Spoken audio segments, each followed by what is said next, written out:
Hello everyone and welcome back to another session of Daily Current Affairs by SSB Crack Exams. I am Chaitanya Purav and I'll be taking you today's session for 9th of May. So let's start guys. And talking about SSB Crack Exams, so this is a one-stop solution for all the major defense related examination. You can visit our official website learn.ssbcrackexams.com for more details regarding the courses that we offer. You can also subscribe to our YouTube channel SSB Crack Exams for daily current affairs video update and other defense related video updates. Don't forget to follow us on Instagram and also download our app from Google Play Store, Android app, that is SSB Crack Exams, right? Okay guys, so let's start. We shall start with the question of the day from yesterday's session. So I asked you guys about what is OPEC country groups, and the answer to this is it is an organization of the petrol exporting countries, right? So OPEC stands for Organization of Petroleum Exporting Countries, and it is an intergovernmental organization of 13 nations which was founded on 14th of September back in 1960 in Baghdad, right? And the first 5 members of this group were Iran, Iraq, Kuwait, Saudi Arabia and Venezuela, because back then only these were the major producer of the petroleum, and headquartered since 1965 in Vienna, Australia, the capital city of Austria. So the headquarters has been moved to Vienna in Austria. Now, as of September 2018, a total of 14 member countries accounted for an estimated 44% of the global oil production, and 81.5% of the world's proven oil reserves are a part of this country group, right? And a larger group called OPEC Plus was formed in late 2016 to have more control on global crude oil market. Okay, now let's move ahead, guys. Now, the next news is about Shri Amit Shah ji, the Home Minister of India. He had chaired a review meeting of Directors Generals of all the CAPF, right? Now, CAPF is Central Armed Police Force. So basically in the meeting, he appreciated the commendable work which has been done by CAPFs in this difficult situation of COVID-19 lockdown all across the country. The most important emphasis was given on safety and well-being of CAPFs by the Modi government, and it's the prime priority for the government. Proper arrangements for health checkup and treatment of COVID warriors to be maintained, and ensure timely payment of dues in case of casualties if and when happens, right? So recently there has been news of a lot of positive cases in the armed forces as well. That is why this step has been taken, and this review meeting was done to just this was just a way to motivate all those personnel and the management of the armed forces, right? He also told that dedicated hospital facilities will be established for CAPF personnel if and when needed, right? Now let's move ahead to another news.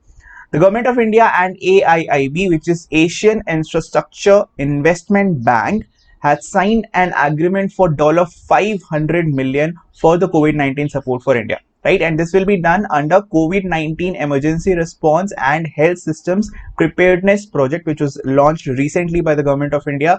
And this is the first ever health sector support from this particular bank, right? Remember this particular bank, right? So Asian Infrastructure Investment Bank has never invested, or in fact you can say never supported in the health sector, but this is the first time that they have supported in the health sector for India. The primary project beneficiaries will be the infected people first, of course, and the people at risk populations, medical and emergency personals, or the COVID-19 warriors of India, as we said, who are directly exposed and vulnerable to this particular disease and virus. Service providers at medical and testing facilities, and public and animal health agencies. Now, why including animal health agencies is because there are more chances. The report says that there are also bigger chances of spreading of this virus through animals as well, right? So that is why special emphasis on animal health agencies is also given. Okay, now moving ahead, a very big news is coming from the Defense Ministry. So Defense Minister Rajnath Singh ji inaugurated 80-kilometer long road curtailing Kailash-Mansarovar pilgrimage time, right? So Shri Rajnath Singh ji inaugurated the road link from Dharchula in Uttarakhand to Lipu Lake, which is near the China border. He also flagged off a convoy of vehicles from Pithoragarh to Gunji through video conferencing, right? This was a decades-old dreams and aspiration of the local people as well as the pilgrims or the pilgrimage of that particular region who wanted to go to Mansarovar, but it was highly difficult due to the long trek that they had to cover or travel through, right? He also expressed confidence that local trade and economic growth, for obvious reasons, if there is a development of road, then definitely there will be a boost to economy of that particular region, and economic growth in the region would receive a boost with the operationalization of this particular roadway. So let me explain you what actually this is. So if you look at the map of Uttarakhand region of India, so this part is your Uttarakhand. This is the India-China border, right? And this particular region is of Nepal. Then this particular region is of China. These two, this is Mansarovar Lake and this is Rakshastal, the pilgrim spot, and the Kailasha Parvat is near this only. This is Lipu Lake Pass, which is near the China border, and this is Dharchula in Uttarakhand, near Uttarakhand and Nepal border. So from here to here, a 80-kilometer long road has been constructed, which was earlier a simple trek which used to take a lot of time. So this road has been made, and this has been made by Border Road Organization. This has reduced the number of days of travel significantly, and also the problems that the pilgrimage faced during the trekking period. So this has been reduced, and this is expected to grow the economy of this region, of course, for obvious reasons, right? So this is the latest news. Now, earlier it was a 90-kilometer pass, which was basically a simple trek which was used to be covered on foot, but now it will be covered on road, right? Okay, so that's it from this news. Now let's move ahead. Another news is from the finance sector. So finance minister has launched INR, Indian National Rupees and USD futures in international exchanges at GIFT-IFSC. So union minister has launched INR USD futures and options contracts on the two international exchanges, which is Bombay Stock Exchanges India INX and National Stock Exchanges NSE IFSC, right, at GIFT International Finance Service Center. IFSC stand for GIFT International Financial Services.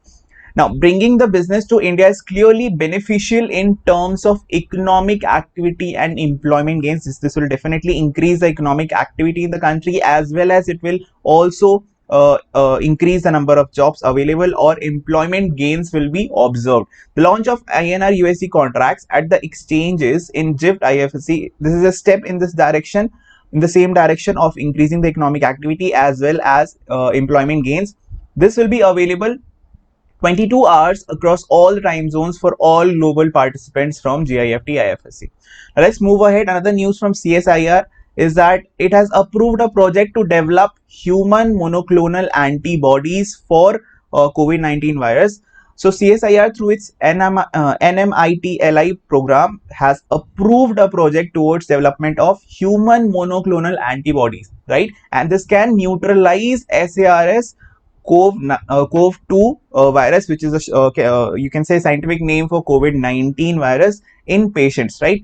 The team compromises of academic institutes, various academic institutes, multi-institutional project NMITLI is a multi-institutional project which includes NCCS, IIT Indore, Predomics Technology Private Limited and Bharat Biotech International Limited. They have collectively developed this antibody.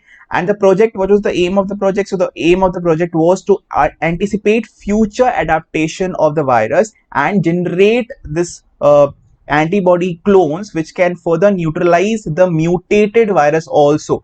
For up till now, there has not been any significant number of cases of mutated virus, but in various cases mutated coronavirus has also been observed, right? So but India, it is not at that particular it is not that significant, but still in case, just in case if it happens, there will be an antibody which can neutralize even mutated virus as well. So that could be readily used for combating future SARS-CoV-2 infections, right? Now let's move ahead. Another invention came from IIT Kanpur and BDL, which is Bharat Dynamics Limited, a defense PSU, and they have manufactured high-end and affordable ventilators, right? And this is the ventilator, which the ventilator looks like this, and this has been developed between BDL and IIT Kanpur.